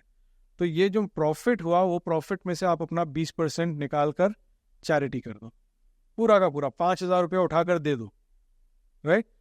और अपने मतलब की जगह पर दो, IRC में आकर दो कि भाई ये प्यूरिफिकेशन वाला पैसा है, IRC उसको किसी गरीब के हॉस्पिटलाइजेशन वगैरह में इस्तेमाल कर लेगी, मुस्लिम नॉन मुस्लिम किसी का भी। और इस बुनियाद पर जो 20,000 रुपये आपका बचा हुआ है वो प्योर हो जाता है, वो आपके रोलिंग में रहता है। अगले साल आप वापस डालो, ये 3 साल का जब लॉक इन ख़त्म होता है तो इसको शिफ्ट करके बेच कर शरिया कंप्लायंट स्कीम में आ जाओ, राइट। और ये करते हुए आप हर साल ये 3 साल वाली एक्टिविटी करते करते करते जो है अपना टैक्स बचाना का सिलसिला 40-45,000 तक बच जाता है इसमें, तो वो आपका काम उतना कर सकते हो। तो ये तर्ज से आप टैक्स बचा सकते हैं। अगर हम टाटा एथिकल फंड जो शरिया कंप्लायंट है उसमें डालते हैं तो उसमें कोई टैक्स बेनिफिट नहीं मिलता है, लेकिन ये तर्ज इस तरीके से ये किया जा सकता है अगर करना है तो। वरना सिंपल तो ये है कि टैक्स, अब जो नया रिजीम आया है, अब 2 टैक्स के रूल्स है, राइट। एक तो पुराना रूल है जिसमें एग्जेम्पशंस बहुत सारे मिलते हैं, स्टैंडर्ड डिडक्शन है, एग्जेम्पशंस ये इस तरीके से। नया रूल है उसमें कोई एग्जेम्पशन नहीं है, बस स्लैब्स उसमें बहुत सारे कर दिए। तो पुराने रूल के हिसाब से 5 लाख, 10 लाख, 20 लाख उस तरीके से स्लैब्स हैं, बट यहाँ पर 2.5 लाख, 5 लाख, 7.5, 10, 12.5, 15 वैसे है। तो आप जिस स्लैब में पहुँचते हैं उस स्लैब में उस हिसाब से टैक्सेशन होता है। तो टैक्सेशन के रूल्स भी पहले क्या था, सीधा 10%, 20%, 30%, अब अलग हो गया है 5%, 10%, 15% वगैरह। तो मेरे ख्याल से नए रजीम में अगर आप अपने CA से डिस्कस कर लीजिए या HR से डिस्कस कर लीजिए, नए रजीम में आप चले जाते तो ये इन्वेस्टमेंट वगैरह करने की कोई ज़रूरत नहीं है, वैसे ही आपका टैक्स कम आ जाएगा इंशाल्लाह। अस्सलाम वालेकुम। वालेकुम। बहुत बहुत शुक्रिया आपका, ये सेशन आपने लिया, बहुत सारी बातें हमें क्लियर हुई आपके ज़रिए। एक बात पूछनी थी हमें कि हम अक्सर क्रेडिट कार्ड का इस्तेमाल करते हैं, तो क्रेडिट कार्ड का इस्तेमाल अनलेस एंड अनटिल मैं मेरा बिल टाइम से पे कर देता हूँ तो मेरे को एक्स्ट्रा कोई चार्ज करते नहीं हूँ, तो ये शरीयतन जायज़ है या नहीं है, ये जानना था मेरे को। क्रेडिट कार्ड का मसला ये है कि अगर कोई मजबूरी में आपको वो लेना पड़े और आपने ले लिया तो ठीक है। जैसे US वगैरह में अगर आपके पास क्रेडिट कार्ड नहीं है तो आपकी आइडेंटिटी ही नहीं है, राइट। कंपलसरी वहाँ पर क्रेडिट कार्ड नहीं है तो आप कुछ भी नहीं कर सकते, राइट। इंडिया में वैसा नहीं है, इंडिया में हम डेबिट कार्ड से भी काम चला सकते हैं। Debit card credit card same parity पर है। हाँ, सिर्फ इतना होगा कि जिसके पास क्रेडिट कार्ड नहीं है उसका कोई सिबिल, क्रेडिट रेटिंग के अंदर उसका कोई वजूद नहीं है, यानी बहुत बुरा स्कोर आएगा, राइट। तो और सिबिल आमतौर पर लोन लेने के लिए और कोई उसकी मतलब ज़्यादा हैसियत नहीं है। तो अगर कोई मजबूरी नहीं है तो क्रेडिट कार्ड, हाँ अगर आपको ऐसा है कि भाई फॉरेन ट्रैवल करना पड़ता है, कभी खुदा ना खास्ता कोई परेशानी हो गई और आपको कार्ड यूज़ करना पड़ा, तो उसके वैसी मजबूरी की सूरत में उलेमा ने एक कार्ड, फक्त केवल सिर्फ एक कार्ड की इजाज़त दी है, राइट। वो ऐसे साइड में रखने के लिए, यूज़ करने के लिए नहीं। क्योंकि क्रेडिट कार्ड के लिए जैसे ही आप फॉर्म भरते हैं आप क्या साइन करते हैं कि भाई अगर कोई पे मेरा अमाउंट ड्यू है तो मैं उस पर इंटरेस्ट भरने के लिए तैयार हूँ। इंटरेस्ट जिसके बारे में अल्लाह सुब्हानहू तआला ने कहा है ऐलाने जंग, ठीक है ना। तो आप वो साइन करते हैं एज इफ आप ये बोल रहे हैं, एक सब डिक्लेरेशन साइन कर रहे हैं कि वैसे तो मैं शराब नहीं पीऊँगा लेकिन अगर कोई सूरत आ गई ऐसी तो एक आध पैक चढ़ा लूँगा, साइन करके दे देता हूँ, राइट। वैसी सूरत हाल हो जाती है। तो अगर डेबिट कार्ड से काम चलता है तो उससे ही चलाइए, राइट। सारा काम हो जाता है जो क्रेडिट कार्ड करता है, लेकिन मजबूरी में it's a different situation. Credit card पर अगर कोई डेट चढ़ रहा है तो मतलब बाकी सब छोड़ दो, अपना बैंक अकाउंट खाली कर दो लेकिन उसको क्लियर करो। इमरजेंसी में सबसे बड़ी इमरजेंसी जो मैं वांट्स की बात करते हैं ना, तो अपने घर का बिल भरो, घर का खर्च चलाने जितना पैसा दो, राइट। लाइट कम यूज़ करो, बाकी सारी चीज़ें कम करो। पूरा का पूरा फोकस होना चाहिए ये क्रेडिट कार्ड के डेट को ख़त्म करने का। 5% देकर 95% जो रोल करते हैं, राइट, जिसके ऊपर 3 to 4% पर मंथ इंटरेस्ट लगता है, यानी हम बात कर रहे हैं 36 to 48% इंटरेस्ट का पर एनम, राइट? तो सबसे पहले तो इससे निकलना चाहिए। या ये सूरत में अगर कोई है तो मैं तो कहूँगा पर्सनली मुझसे आप एक अपॉइंटमेंट लो और किस तरीके से इससे बाहर आना है उसकी एक स्ट्रैटेजी बनाओ, एक प्लान बनाओ। ज़िंदगी में सबसे पहला काम आपको ये करना होगा, उसके बाद बाकी सारी चीज़ें जो है वो इन्वेस्टमेंट का सोच सकते हैं, राइट? चल, एक्चुअल फाइनेंस ऐसी चीज़ है कि हर एक की इसमें बहुत सारी क्यूरीज सभी की है, कोई ना कोई, ये ख़त्म होने वाली नहीं। सही। एक्चुअल आपका एक जो बहुत अच्छा लगा मुझको, जो आपने जिसमें एक्सप्लेन किया है, जो नीड है, वांट है और इन्जॉय है। आपने वांट पहले रखा, नीड बाद में रखा और इन्जॉय उसके बाद रखा। लेकिन अभी यंगर्स में अक्सर ये होता है कि जब वो जॉब में आते हैं या बिजनेस में आते हैं तो उनको काफ़ी सारी अच्छी अपॉर्चुनिटीज़ आती है, लेकिन वो लोग क्या करते हैं कि वांट छोड़ते हैं, नीड छोड़ते हैं और इन्जॉय की तरफ जाते हैं। हाँ। तो इसके अंदर आपका अगर गाइडेंस अगर न्यू जनरेशन के लिए हो जाए तो मुझे लगता है कि काफ़ी अच्छा रहेगा। जज़ाकल्लाह खैर। नहीं, बहुत अच्छी बात आपने कही कि यूथ जो है वो स्टेप्स को स्किप कर देते हैं, राइट? वांट गया भाड़ में, नीड गया भाड़ में। वांट के बारे में तो अब्बा अम्मी देख लेंगे, राइट? नीड्स तो अब वो जब आएगा तब देखा जाएगा, अभी से क्यों मैं अपने रिटायरमेंट का सोचूं। और सीधा फन एक्टिविटीज़, वो गेमिंग है, यहाँ घूमना वहाँ घूमना, तो वो सारी चीज़ों में लग जाते हैं, राइट? तो एक्चुअली जो आपने कहा वो कैसे सही है कि एट द एज ऑफ 26, 28, 30 जब करियर अभी शुरू ही हुआ है, मुमकिन है कि वो ऐसा स्टेज है जब एक शख्स अपने पेरेंट्स के साथ रहता है, शादी करके भी अपने पेरेंट्स के साथ रहता है और काफ़ी हद तक पेरेंट्स पे ही डिपेंडेंट रहता है। तो वांट्स कोई ख़ास है नहीं उस स्टेज तक, राइट? फिर एक दिन उसके साथ एक हादसा होता है। क्या हादसा होता है? शादी हो जाती है बेचारे की, राइट? तब जाकर वो वांट्स शुरू होते हैं। अभी भी अम्मी अब्बा के साथ ही रहता है वो, लेकिन अब कुछ ना कुछ डिमांड्स, कुछ ना कुछ वांट्स अब बिल्डअप, अब समझ में आता है क्या बोलते हैं उसको, आटे दाल का भाव समझ में आता है कि भाई ज़िंदगी क्या है। फिर नीड्स वगैरह। तो जब तक पेरेंट्स के ऊपर डिपेंडेंट है वो वांट्स वाला सेक्शन नहीं के बराबर है, नीड्स के लिए उसको थोड़ा सा ध्यान देना चाहिए। तो अगर हम एक यंग एज में लोगों को अपने मकासद से कनेक्ट करवा दे, राइट, अपने एक पर्पस से कनेक्ट करवा दे, अपने विजन से कनेक्ट करवा दे, राइट, गोल्स उसको मिल जाए, तो हम देखते हैं कि बचपन काफ़ी यंग एज से हमारे पास, हम कुछ कोर्सेज भी रन करते हैं, राइट, ट्रेडिंग के ऊपर, इन्वेस्टमेंट्स के ऊपर। 13 साल का एक बच्चा आ गया हमारी क्लास में। अब मैं समझ में ही नहीं पा रहा था कि जो टर्म्स मैं यहाँ यूज़ कर रहा हूँ वो इसको समझ में आ रहा होगा कि नहीं, लेकिन वो स्मार्ट था, वो शार्प था। हमारे कोर्स में कंपलसरी है कि लैपटॉप लेकर आपको आना है, वो अपना, और ये मैं 2017 की बात कर रहा हूँ। बाकायदा लैपटॉप लेकर उसको एडिशनल तकिया रखना पड़ा ताकि उसका सर लैपटॉप के ऊपर हो, कोर्स अटेंड कर सके, राइट? और वो ही वॉज सेट, वो टोटली फोकस था, प्रिपेयर्ड था कि इन्वेस्टमेंट करना है। वो खुद अपना अकाउंट भी नहीं खुलवा सकता था, डीमैट अकाउंट के लिए 18+ होना ज़रूरी है, तो अपनी अम्मी के अकाउंट को यूज़ करके वो बाकायदा ट्रेडिंग करता था। अब ये इसके प्रायोरिटीज़, गोल्स, विजन, पर्पस सब सेट कर दिया था इसके पेरेंट्स ने, राइट? तो वैसे ही हमें बच्चों को 20, 22, 25 साल तक क्लैरिटी के साथ पता होना चाहिए कि किस किस्म की लाइफ है आगे, राइट? उसको पता होना चाहिए कि उसको अपनी बाइक कैसे, कब खरीदनी है, अपने मर्जी की बाइक कब, कितने टाइम में खरीदनी है। नीड्स में आएगा, वांट्स तो अभी अम्मी अब्बा देख लेंगे, राइट? उसको पता होना चाहिए कि अपना खुद का घर कब खरीदे, उसको पता होना चाहिए कि वो अपनी शादी को किस तरीके से फंड कर सके, उसे पता होना चाहिए कि 25 साल की उम्र में, 24 साल की उम्र में उसको पता होना चाहिए कि उसको कब रिटायर होना है, 45 में होना है, 50 में होना है, कि सबके जैसा 60 में होना है, राइट? और उसके बेसिस पर फिर वो अपने वांट्स, नीड्स को बढ़ाकर ये फंड को कंट्रोल में रखेगा, वरना तो सारा का सारा फंड में जाएगा, राइट? तो वो हमारी जिम्मेदारी है कि हम अपने नेक्स्ट जनरेशन को उस तरीके से आगाह रखें, राइट?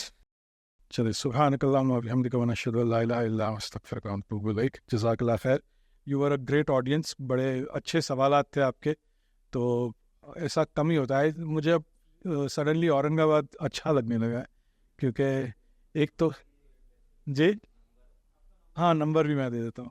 तो औरंगाबाद का मैंने सुना पानी भी बहुत अच्छा है, हत्ता कि यहाँ सारे कोल्ड ड्रिंक्स वाले और बियर वाले यहाँ का पानी इस्तेमाल करते हैं। दूसरा ये कि खाना बहुत अच्छा है वो पानी की वजह से, और लोग भी बहुत अच्छे हैं माशाल्लाह, सही अच्छे किस्म के सवाल करते हैं, वो ये पानी पी खा रहे हैं। सो नंबर आप नोट कर लीजिए मेरा। मेरा नंबर है 98212 3224। राइट, ये मेरा नंबर है। आपको ये अकाउंट ओपनिंग वगैरह के ताल्लुक से बात करनी है तो हमारा एक कॉल सेंटर नंबर है, इदाफा कॉल सेंटर, आप नोट कर सकते हैं। वो है 99673 22224। ठीक है, तो जज़ाकल्लाह खैर, अस्सलाम वालेकुम वरहमतुल्लाहि वबरकातुहू।